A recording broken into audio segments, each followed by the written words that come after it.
We have been at it now for 21 hours, and we've had a number of substantive discussions with the Iranians. That's the good news. The bad news is that we have not reached an agreement, and I think that's bad news for Iran much more than it's bad news for the United States of America. So we go back to the United States having not come to an agreement.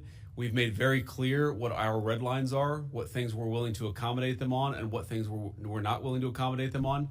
And we've made that as clear as we possibly could, and they have chosen not to accept our terms. Well, I won't go into all the details because I don't want to negotiate in public after we've negotiated for 21 hours in private.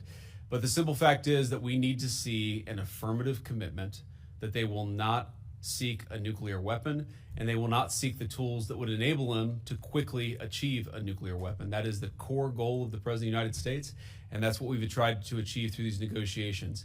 Again, their nuclear program, such as it is, the enrichment facilities that they had before, they've been destroyed.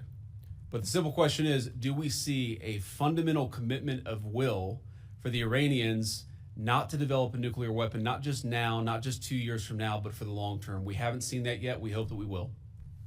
We just could not get to a situation where the Iranians were willing to accept our terms. I think that we were quite flexible. We were quite accommodating. The president told us, you need to come here in good faith and make your best effort to get a deal.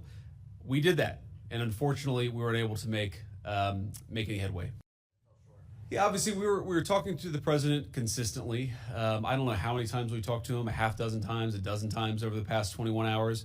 We obviously also talked to Admiral Cooper, to Pete, to Marco, to the entire national security team. We talked to Scott Besson a number of times.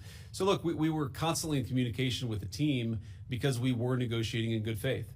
And we leave here with a very simple proposal, a method of understanding that is our final and best offer. We'll see if the Iranians accept it. Thank you.